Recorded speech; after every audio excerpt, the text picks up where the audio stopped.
Sa malawak na syudad ng Maynila, merong isang matandang palaboy-laboy doon na lumapit kay Kanole habang kinukumpuni niya ang kanyang motor.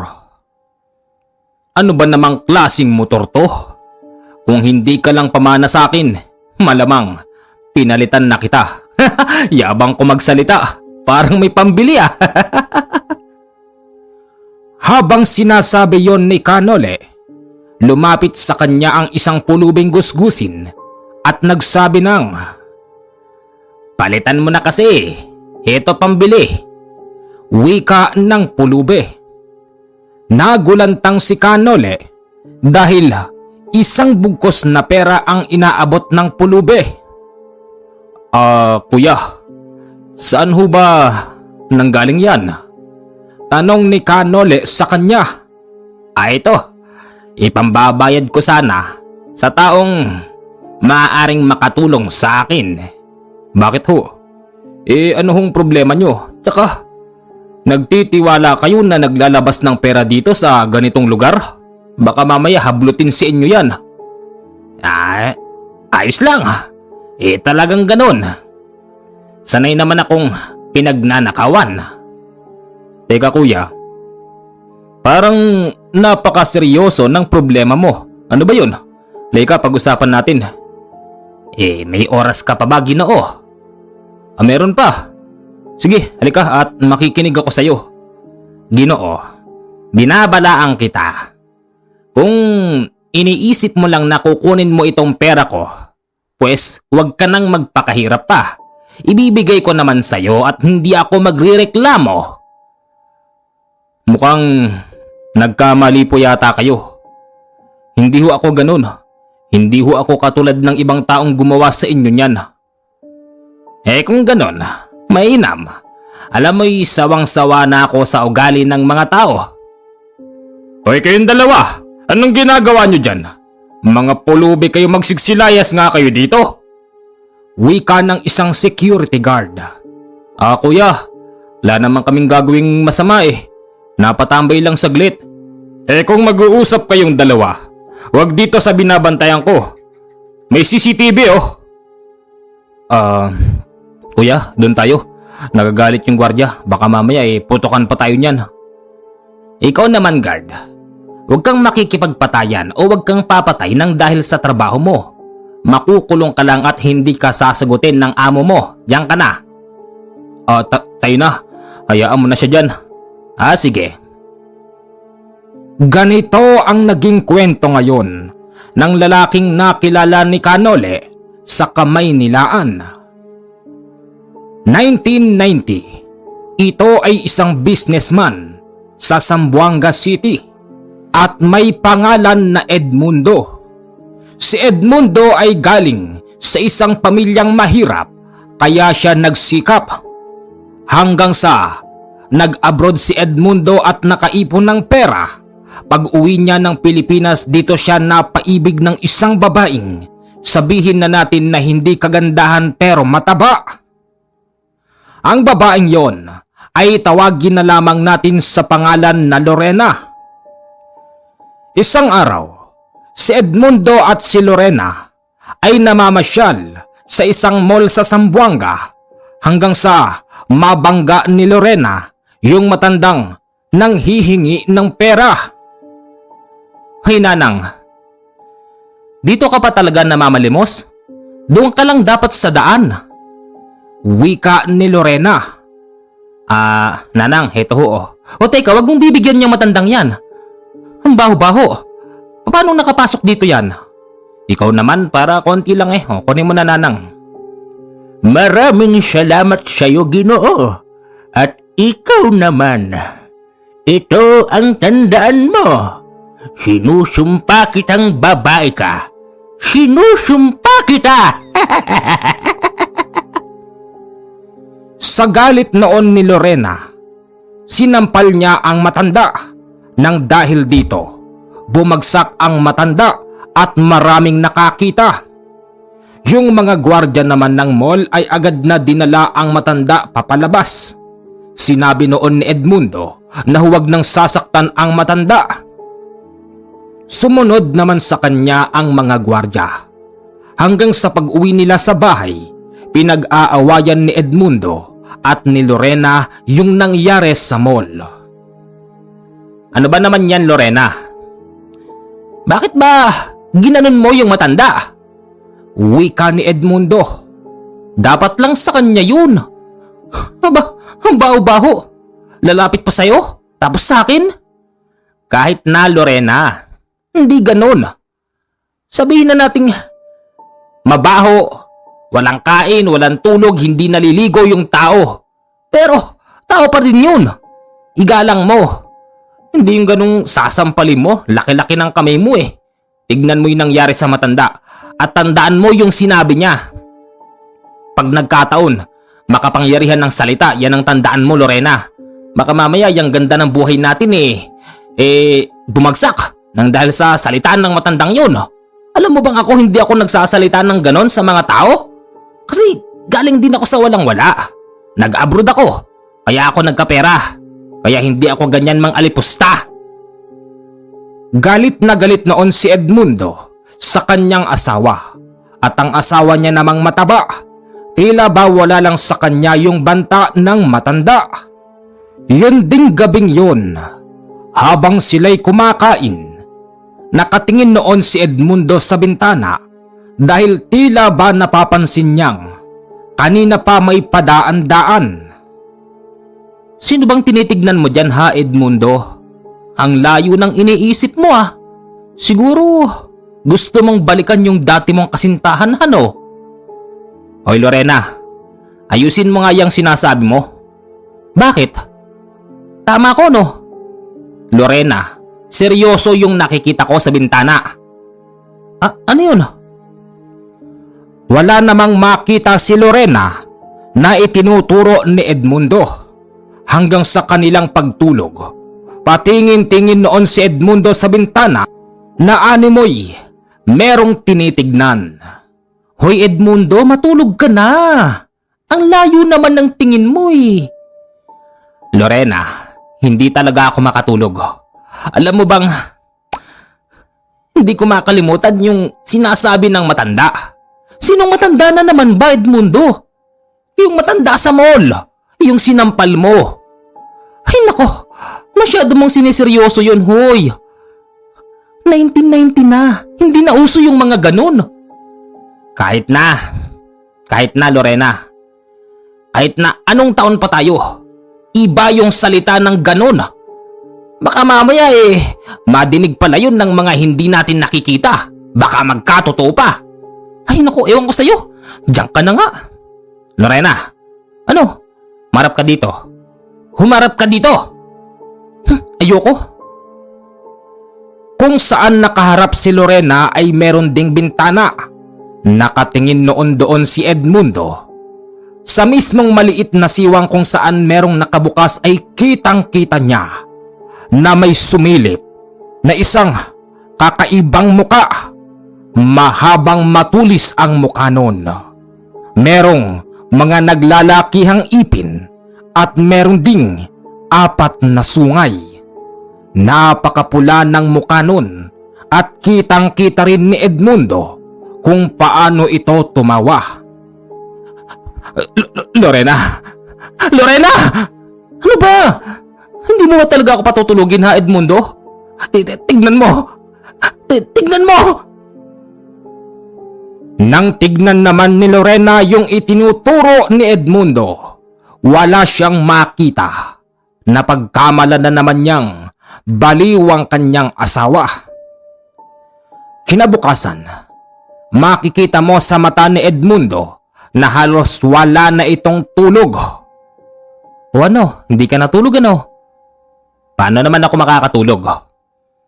Hindi ako pinatulog nung sumisilip sa bintana. Ikaw lang ang nakakakita niyan. O baka naman kasi yung dati mong kasintahan na namayapa yun. Lorena, seryoso ako sa nangyayari. Sana nga ikaw ang nakakakita nung nakita ko eh. Ano na naman yun? Basta, ang hirap ipaliwanag, Lorena. Ang hirap. Para ako mababalo eh. Yun ding araw na yon ang kanilang negosyo ay pinasok ng mga masasamang tao. Tinutukan ng baril noon si Edmundo at kinuha nito yung kanilang benta. Wala silang nagawa dahil sa puro di baril ang mga taong yun.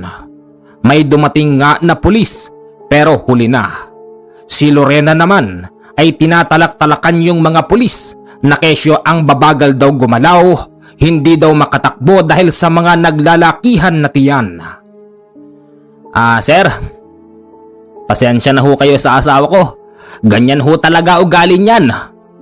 Wika nood na Edmundo sa mga pulis na rumesponde. Ayos lang ho. Gagawin pa rin namin ang aming trabaho. Huwag ho kayo mag-alala. Magkakasa kami ng manhunt operation at mag-checkpoint. Sige ho. Sige ho, sir. Sa kasamaang palad, hindi na nahuli ang mga masasamang loob. Kaya't kinagabihan, si Edmundo ay nagagalit sa kanyang asawa. Tignan mo! Tignan mo yung ginawa mo, Lorena. Nagsimula na malas natin sa buhay. Kung hindi mo ginanon ng matandang yon, hindi sana nangyari sa atin to. Ano? Ako pa talaga sinisi mo? Ikaw nga itong tinutukan ng baril, di ka man lang ng laban. Ibinigay mo yung benta natin tapos yung ipon natin. Anong gusto mo, Lorena, ha? Manglaban ako. Di binaril ako nun. Ang sabihin mo kasi, ayan, tinatamaan na tayo ng malas nang dahil sa pananampal mo sa matandang yon. Yon ang totoo, Lorena. Ay naku, iniisip mo pa yun. Ewan ko sa'yo. Hindi lang yon ang unang beses na sila'y hinold up dahil makalipas ang 2 araw, yung kabila naman na kanilang store ay hinold up. Sunod-sunod ang kamalasan sa kanilang buhay hanggang sa 1 linggo. Si Lorena ay nag-aaya na magbakasyon. Bakasyon naman tayo, Edmundo. Saan naman? Kahit saan. Makalayo lang dito sa Zamboanga, sa Cebu. May mga magagandang beach doon. Para yung anak natin hindi na matakot. Kahit paano makalimutan man lang yung iniisip. Pa? Sige na pa. Bakasyon na po tayo nila mama. Kasi hay nako Edmundo. Yung tagal mong sumagot. Alam ko nang ibig sabihin yan. Marami ka na namang dahilan na kesyo abala, kesyo ganito, ganyan. Hoy Lorena, hindi mo ba alam yung nangyari? Na-hold up yung mga tindahan natin. Naubos yung pera natin. Paano tayo magbe-beach niyan? Aba, talaga nga namang nagsisinungaling ka Edmundo? Hindi ba? May pera ka pa sa bangko? Ilabas mo. Pasayahin mo naman kami ng anak mo. Sige na papa. Ngayon lang naman ako hihiling ng ganito Sige anak, sige. Nagtungo sila sa Cebu makalipas ang 2 araw. Ang gusto ni Lorena, doon muna sila ng 1 buwan. Ano? 1 buwan? Oy Lorena, ano pa mangyayari sa buhay natin kung 1 buwan tayong nakabakasyon tapos yung negosyo natin walang nag-aasikaso? Yan naman kasi ang hirap sa iyo Sinabi ko sa iyo maglagay ka dyan ng kamag-anak mo na pwede mong pagkatiwalaan. Tapos ngayon, nandito tayo sa bakasyon, ang iniisip mo yung negosyo? Anong klaseng tatay ka Edmundo? Ay nako Lorena, kung alam mo lang talaga ang iniisip ko. Kung alam mo lang talaga, maintindihan mo ko. Hindi ko nga maarok Ang layo ng isip mo. Ganon pa man, kahit na nag-aaway ang mag-asawa, yung kanilang nag-iisang anak ay pumapagitna upang silang dalawa ay mapagbate.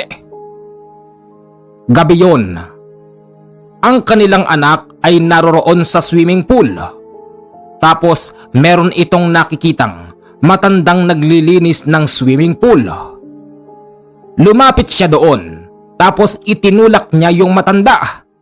Salbahing bata ito! Anak ka pala ni Lorena, Wika ng matanda.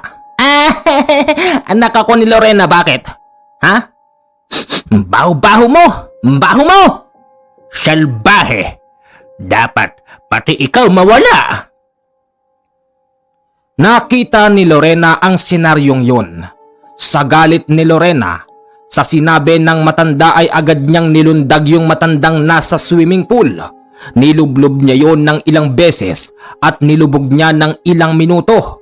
Nang makita naman siya ni Edmundo, binawal siya sa kanyang ginagawa. Lorena, tama na. Ano bang ginagawa mo sa matanda? Nako, patay na yata. Nagulat silang mag-asawa dahil yung inaakala nilang patay na matanda ay bigla na lamang lumutang at nakita nila mismo yung mukha nun. Talaga nga namang sa inyong mag-asawa, si Lorena ang pinakamasama ang pag-uugali. Hindi pa ba kayo tinatablan ng ginawa ko?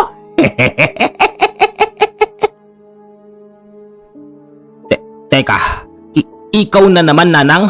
Sinusundan mo ba kami? Hindi. Nagkataon lang, Edmundo.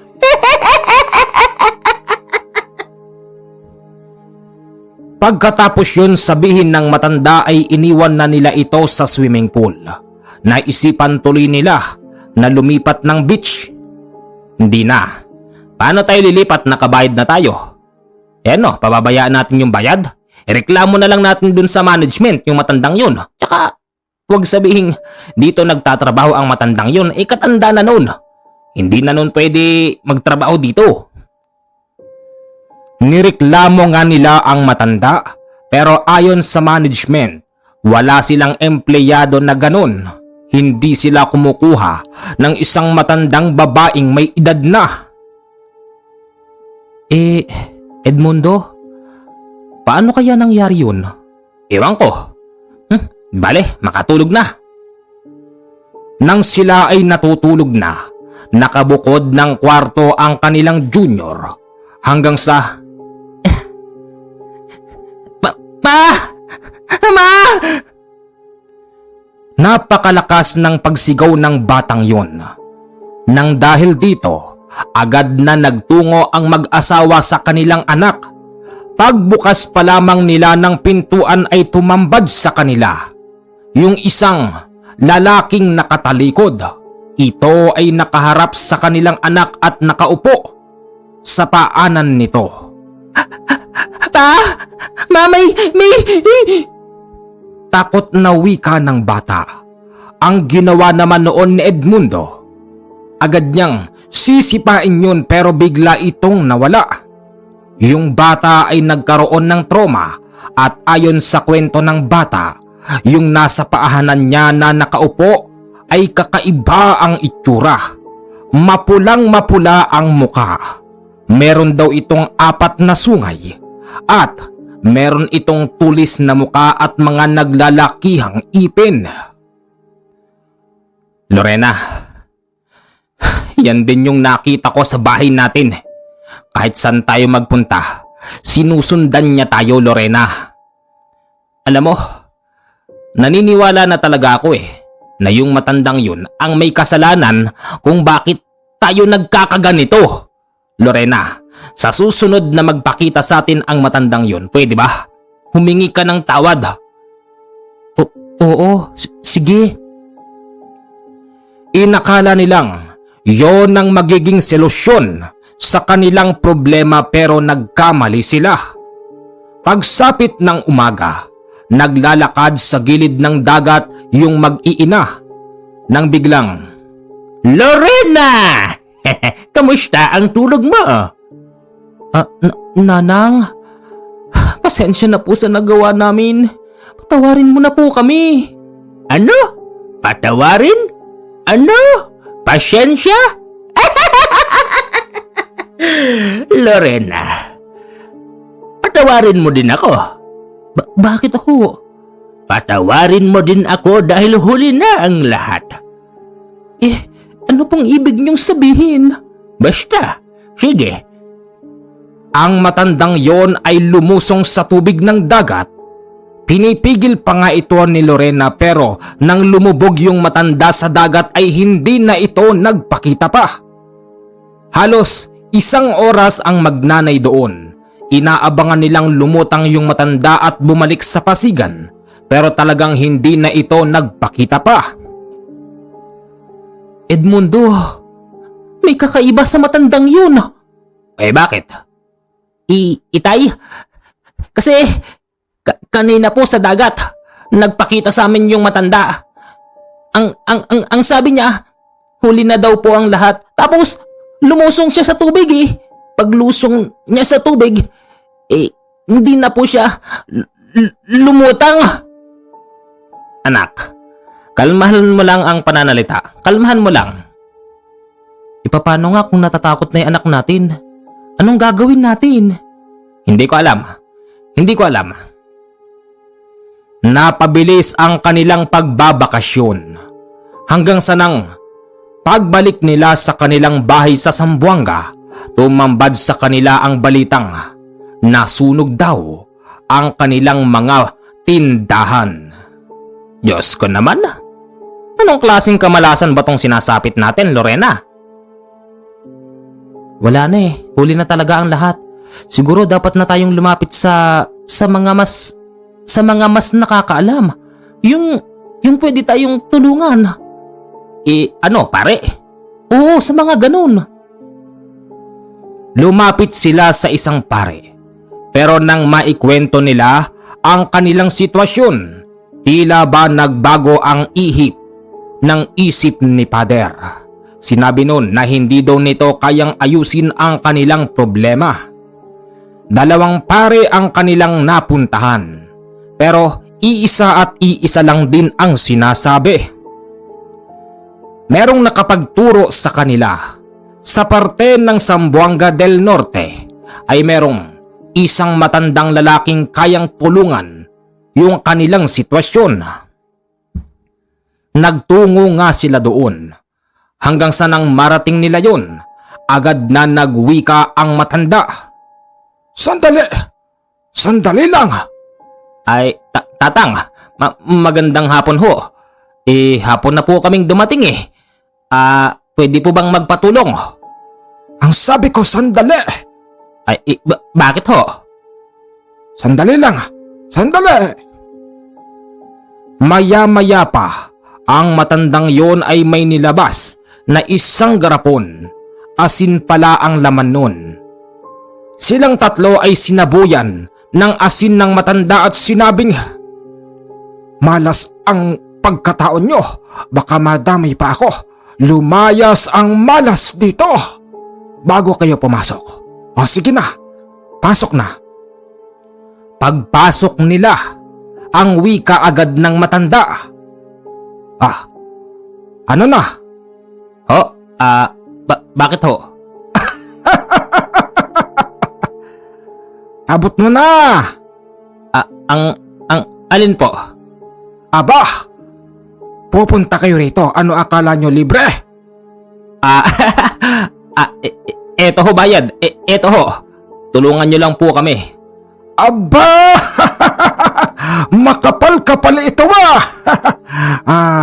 Teka, bilangin ko lang sandali lang, sandali. Edmundo, tama ba tayo nang napuntahan? Kapapasok lang natin, pera agad? Huwag ka nang kumontra. Masisira pa yung plano natin eh. Tahimik ka lang dyan, Lorena. Para kasing hindi tama eh. Ganon din eh. Magbabayad din tayo eh. Hap! Narinig ko yon.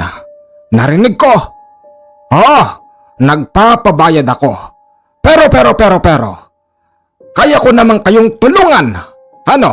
Sosoli ko na yung pera nyo? Lalayas na kayo? Hindi ko kayo tutulungan. Tatang, hindi ho.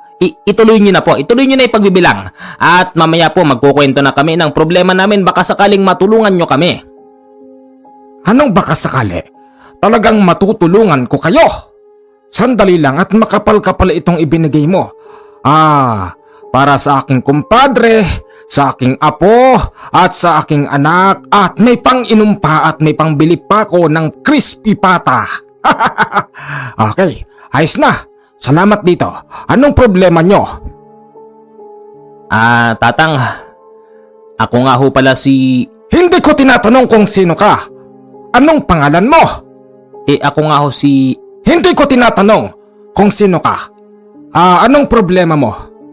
Tatang, gulo nyo naman eh. Hindi, sige na. Anong problema mo? Tatang, kasi magmula ng may nabangga itong si Lorena doon sa mall, sinampal niya, tapos nagsalita ng hindi maganda yung matanda, kesyo, ganito, ganyan. Alam ko nang gagawin. Alam ko na. Diyan ka lang. Diyan ka lang, iho. Diyan ka lang, iha. Pumasok ang matandang yon sa kanyang kwarto. Pagbalik nito ay meron siyang dalang isang maliit na botilya. Langis pala ang laman nun. Nilagay niya ito sa kanyang palad, tapos pinalapit niya noon si Lorena. Sinampal mo ba yung matanda? Oho, tatang. Ano dito? Kaliwa o kanan? Hindi ko na maalala. Kanan yata. Hindi, kaliwa. Di ba kaliwete ka? Ay, oo nga pala, kaliwa. Ayan, ang palad na ito ay malas. Tatanggalin natin ang malas. Arigato! Sige na. Tanggal na ang malas. Makakaalis na kayo. Ganun lang yon, tatang? Hindi, biro lang. Hindi pa tapos. Meron pa tayong gagawin. Ikaw bata, lumapit ka sa akin. Ang batang ito, sa palagay ko'y sinaktan din niya yung matanda. Totoo ba, bata? Opo, itinulak ko po kasi siya sa swimming pool. Ano ginamit mo? Kaliwa kanan? Dalawang kamay po. Teka, sandali lang. Akin na yung mga palad mo. Arigato! Tatang, hindi po kami nagpunta rito para makipagbiroan. Hindi po kami gagastos ng malaki.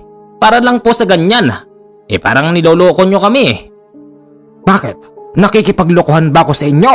Bakit yung simpleng salitang arigato baka hindi mo alam. Marami nang nagagawa yan. Sino bang nagpapunta sa inyo rito, ha?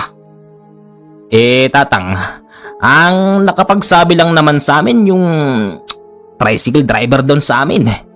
Naikwento ko na ganito yung sitwasyon namin. Tapos itinuro kayo dito. Ganun ba? Sige. Patuloy na tayo sa gagawin natin. Sige ho, tatang. Kung pwede, seryoso na sana. Bakit? Seryoso naman yun Halika, ikaw na ang huli. Ano pong gagawin ko? Ano ang ginawa mo sa matandang yon? Wala naman ho. Sa totoo lang ako palagi yung taga-awat. Taga-awat? Sandali. Halika. Ano pong gagawin niya sa akin? Halika, lumapit ka, ibuka mo yung bunganga mo. Arigato! Hinipan ng matandang yon yung bunganga ni Edmundo. Pagkatapos nun ay nagalit siya dahil ang baho daw ng hininga ng matanda. Sa galit noon ni Edmundo, nagawa niyang suntukin ng kanyang kaliwa yung matanda kaya ito natumba. Magaling. Masarap yung pagkakasuntok mo sa akin. Nang dahil dyan, iho, dadagdagan ko pa yung sumpa. Lumayas na kayo. Kung ayaw nyong, ipakain ko kayo sa mga alaga kong aswang dito. Layas! Tatang, akin na yung pera namin. Ibinigay mo. Masamang bawiin ang ibinibigay na pera at bagay at... Sige na, alis na kami. Sa'yo na yung pera na yan. Talagang makakaalis na kayo. Dalian nyo. Malapit nang dumating ang 9:00 ng gabi. Arigato! Paglayas nila sa bahay ng matanda, inis ang naisip ng mag-asawa. Tila ba tinamaan sila talaga ng kamalasan, imbis na tulong iskam yata yung kanilang napuntahan. Wala na ba talagang matinong tao ngayon? Bakit ganito buhay natin, Edmundo? Naubos na yung negosyo natin. Anong gagawin natin? Sabi ko naman kasi sa iyo yung matandang yon ang problema. Teka, ba't ba kasi nakinig ka ron sa tricycle driver? Bakit ba kasi nagpaniwala ka na dito sa lugar na to merong makakatulong sa atin? Nagsayang lang tayo ng pera, ng gasolina. Dami-daming pera noon. Habang sila'y nasa biyahe, nakaramdam ng gutom yung bata at nakakita ito ng nagtitinda ng balot. Papa, gusto ko ng balot. Sakapang bata ka, manahimik ka. Ikaw naman Edmundo, para balot lang ihinto mo nga at bibili ako. Kuya, pabili. Hindi kumibo ang nagtitinda ng balot at ito'y hindi tumitingin sa kanila. Pero inabutan sila nito ng 5 pirasong balot at hindi na nila kinuha yung sukli. Aba, himala. Dami mong binigay di mo kinuha yung sukli. Edmundo, parang may iba sa taong yun Ayaw kasing tumingin. Yan! Matuto ka! Matuto kang maghinala. Mabuti na lang hindi mo hinablot yung buhok ng lalaki. Kung hindi ka pa nadadala, baka ano na nangyari sa atin? Baka tinalak-talakan mo na naman yung tao. Ikaw kapag nakakakita ka ng mahirap na nagtitinda kung ano-ano sinasabi mo. Dati yun Edmundo, dati yun. Makalipas ang 1 buwan, halos wala na silang hanap buhay. Ganon kabilis bumagsak ang kanilang hanap buhay. Nang dahil dito, naisipan ni Edmundo na pumunta ng Maynila at isasama niya ang kanyang asawa at anak. Kaya lang ang problema, sa araw ng kanilang paggayak, may dumating na lalaki. Ito pala ay dating kasintahan ni Lorena.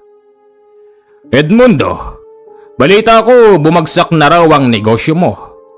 Naalala mo ba yung sinabi ko noon na kapag naghirap ka babawiin ko sa iyo si Lorena?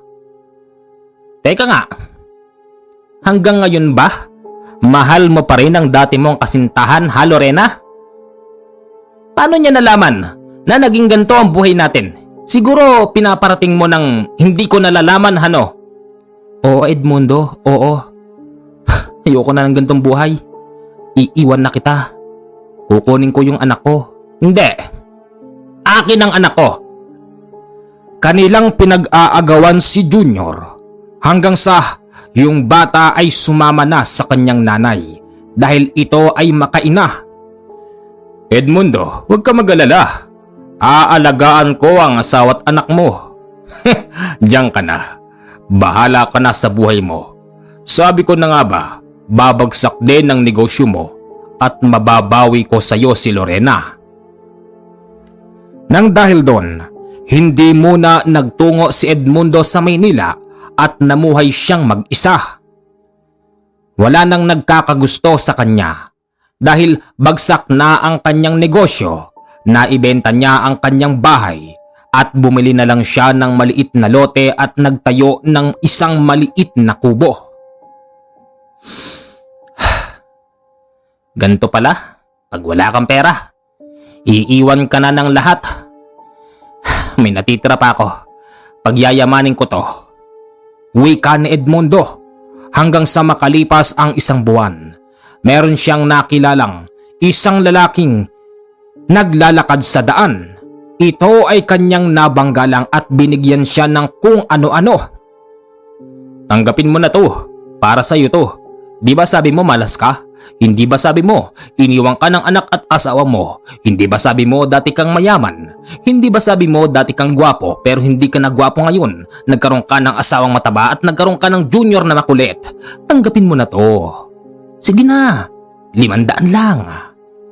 500? Oo, 500 lang. Hindi ba sabi mo, tama na, puro ka hindi sabi mo Ikaw naman, ang init naman ng ulo mo.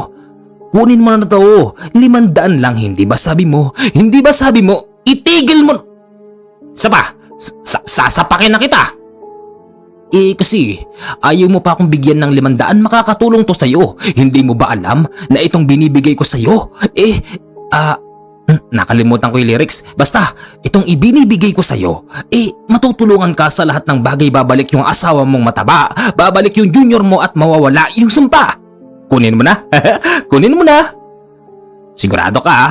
Babalik yung asawa at anak ko ha? At magkakaroon uli ako ng negosyo at bahay. Oo naman. Kunin mo na. Hindi lang yun. Magkakaroon ka pa ng kabit na maganda. Magkakaroon ka pa ng anak sa labas. Tigil mo na nga yan. Para kang... Aka na nga! Para lang matigil ang pangungulit ng lalaking nagtitindang para bang rapper, binayaran niya ng 500. At pag alis naman ng lalaki, nagsisisigaw ito at sinasabing, "Hindi ba sabi mo? Hindi ba sabi mo ay wala ka ng pera? Akin na to!" Baliw yata yun. Di bale, maisuot na nga lang to. Ang ibinigay noon kay Edmundo, para bang isang kabibe, tapos meron itong sabitan na kulay itim. Talaga bang may bisa ka? Sige nga. Babalikin mo yung asawa ko. Miss na miss ko na yung asawa at anak ko eh. Sige na. Mangiyak-ngiyak pa si Edmundo na nagdadrama habang hawak-hawak nito yung kabibe na tuyo. Sige na. Pagising ko bukas, gusto ko nandito na yung asawa at anak ko. Naghalo ang kanyang laway, luha at sipon sa pag-aakalang babalik nga talaga ang kanyang asawa. Nanaginip si Edmundo na bumalik na ang kanyang asawa at sa pagbalik ng kanyang asawa at anak, akap-akap ito ni Edmundo hanggang sa nang siya ay magising. Sikat na pala ang araw at ang kanyang inaakap walang iba kung hindi yung malaking unan ng kanilang anak. Ano ba namang klaseng buhay to? Hindi naman pala to totoo eh. Ang ginawa ni Edmundo nang dahil sa inis niya ay agad niyang tinapakan yun. Sinira-sira niya yung kabibe hanggang sa naulit pa ng maraming beses yung gumawa nun sa kanya.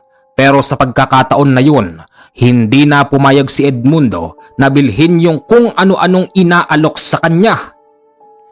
Isang araw, si Edmundo ay nagtungo sa kanyang kaibigang mayaman. Nahihiya pa nga noon kumatok si Edmundo sa malaking bahay nito dahil kung titignan mo ang kasuotan niya ay para ba siyang gusgusin na halata mong wala ng pera. Tao po. Paring Albert. Tao po. May nagbukas noon ng pintuan ng gate, isang batang kanyang inaanak, pero hindi siya nakilala at kinalabog pa ng bata ang pintuan. Di na ako nakilala ng inaanak ko ah. Paring Albert! Maya-maya pa, si Albert na mismo ang nagbukas ng pintuan ng gate at sinabing, Namamalimos ho ba kayo? Pasensya na ho. Wala rin po kami ngayon eh. Ako ito, si Edmundo. Ha? Paring Edmundo?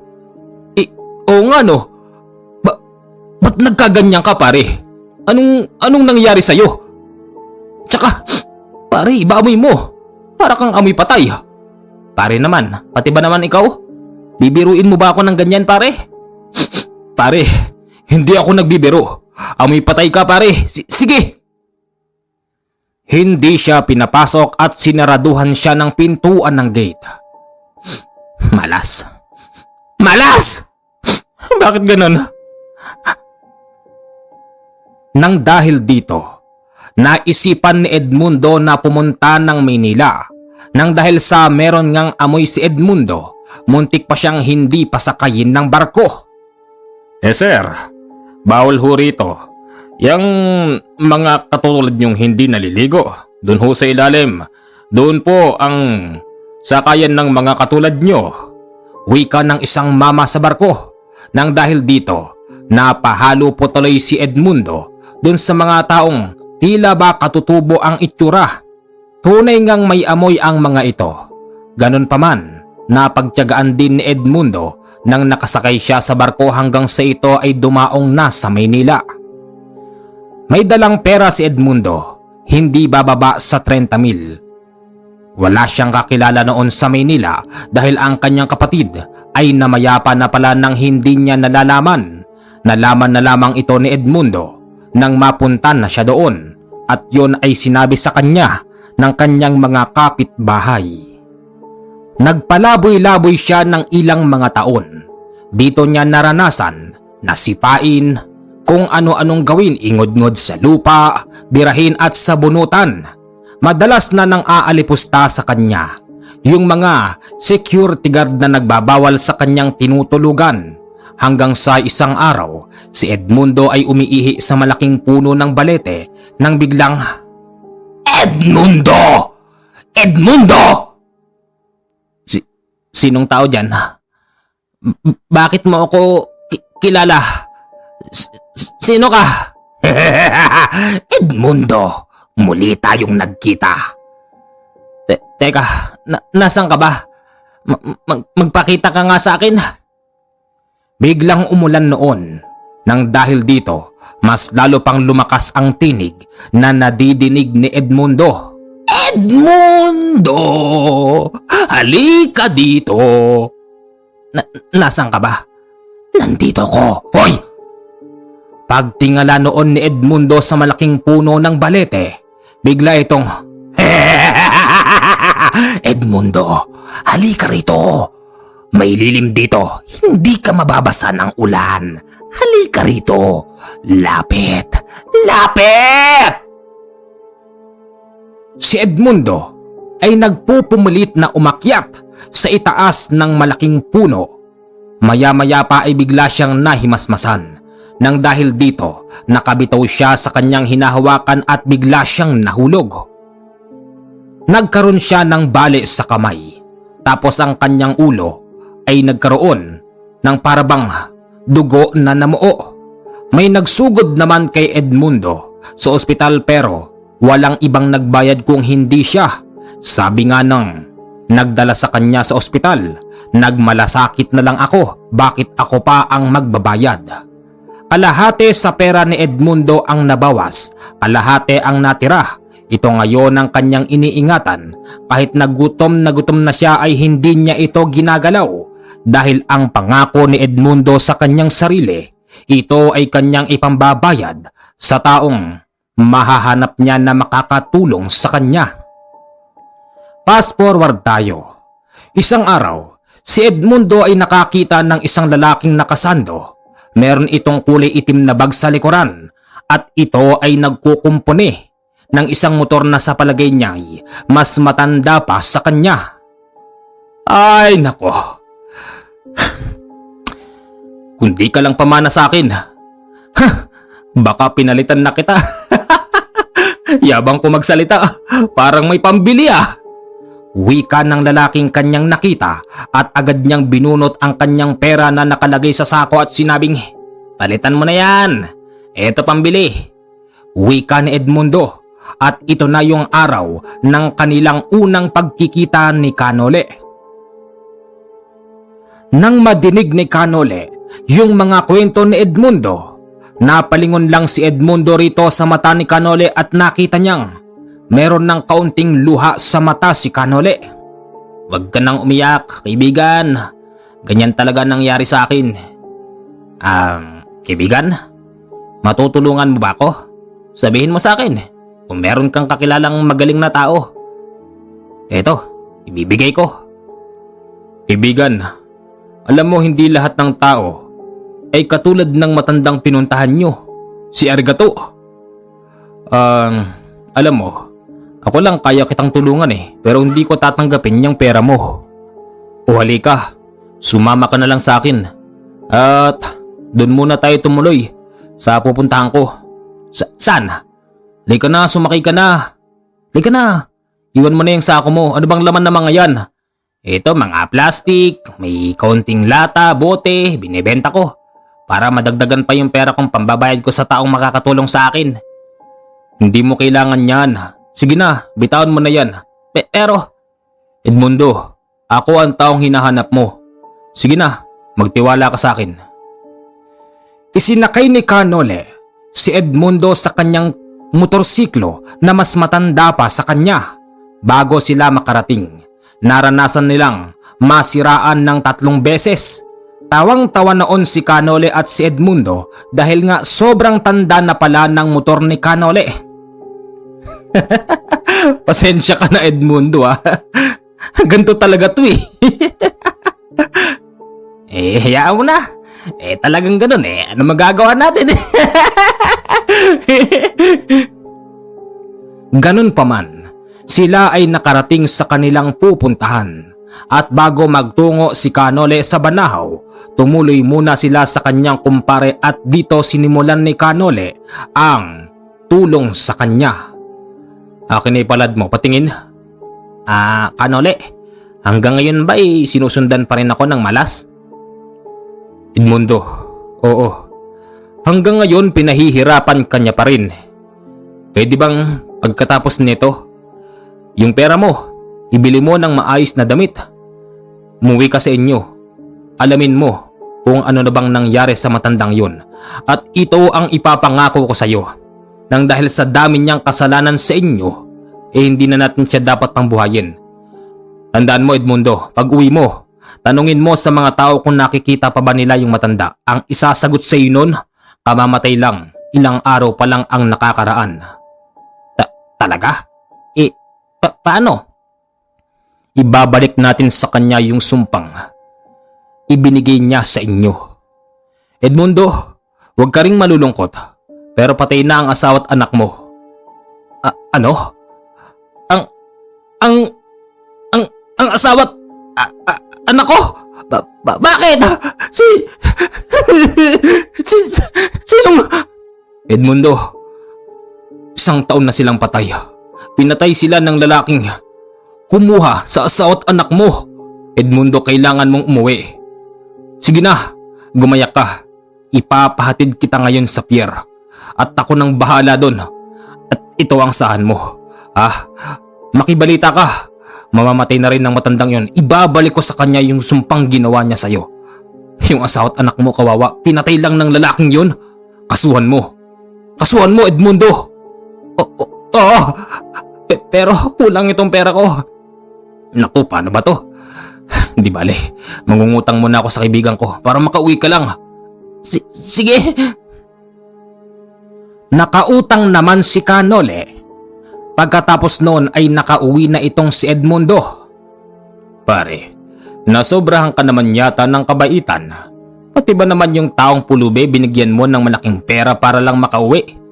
Pare, hindi sa nakikialam ako sa'yo.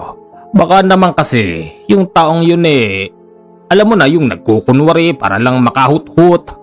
Pare naman, alam mo alanganin talaga ako na pautangin ka eh. Kasi ibibigay mo lang doon sa taong yun. Pare, baka mamaya sindikato yun pare.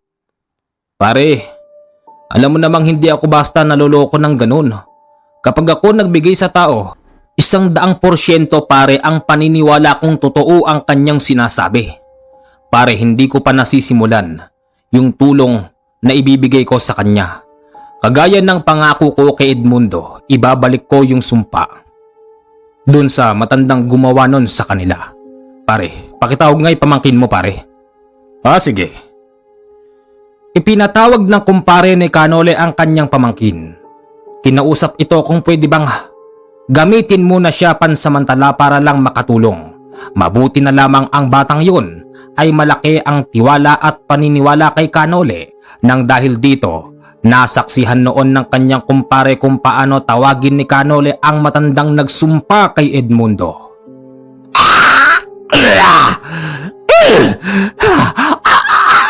Aray ko! Aray ko! Sino ka ba? Sino ka ba? Ako si Nole. Ikaw, sino ka din? Ang tinatawag ko matanda. Hindi bruhang matanda. Ba't ka ba pumasok dito? Ako yon. Ako yon. Naintindihan ko na. Kasi base sa kwento ni Edmundo, matanda daw pero isa palang demonyo. Tama! Tama ka doon. Ang matandang yon at ako ay iisa. Ginawa ko yun para makuha ko ang kanyang asawa at anak. Kung ganun, Ginulo mo pala ang tahimik nilang buhay at inimpluwensyahan mo yung dating kasintahan ni Lorena para balikan siya at para sila'y patayin. Ibang klase talaga. Manggulo ng utak yung mga katulad nyo. Huwag ka mag-alala, kaibigan. Huwag ka mag-alala. Tatapusin na rin kita ngayon. Dahil sa dami mong kasalanan kay Edmundo, parang pakawari ko ako na rin yung ginulo mo. At paano? Paano? Hindi pala basta isang matanda ang nagsumpa sa kanila, kung hindi isang demonyong nagkakatawang tao. Nang dahil sa galit ni Canole ay hindi niya ito binigyan pa ng pagkakataon. Tama ang kanyang sinabi. Kanya itong tinuluyan. Mga kababayan, baka sabihin niyong bitin, hanggang dito lang po ang kwento. Opo, wala nang naging balita pa kay Edmundo. Basta ang huling sabi sa kanya ni Canole, kanyang kasuhan, yung pumatay sa kanyang asawa at anak, at yung gumugulo naman sa kanila. Natitiyak ni Canole na ito ay hindi na babalik dahil tinuluyan niya na ito. Mga kababayan, pakitignan naman po ang isa kong channel na Misteryo ng Bayan. Please subscribe po sa kabila kong channel at maraming salamat po sa mga hindi nag-i-skip ng ads. At sa mga gustong makipagkontakan sa akin, kontakin niyo po ako sa aking Viber na 0948-5230-887. Aantayin ko po ang inyong mga katanungan. Sa mga naka-order naman po sa atin ng mutya, pasensya na po kayo, hindi pa po natin na ipapaship. Aantayin ko muna si Canole para po ibigay po sa atin ang inyong mga order. Sana po nagkakaintindihan tayo at pasensya na po kayo kung medyo parang nabubulo lang inyong commander. Masakit po kasi yung ipin ko sa bagang. Babay po sa inyong lahat. Bukas po ulit magkita-kita tayo sa panibagong kwento ni Canole. Maraming salamat po sa inyong lahat. Bye-bye!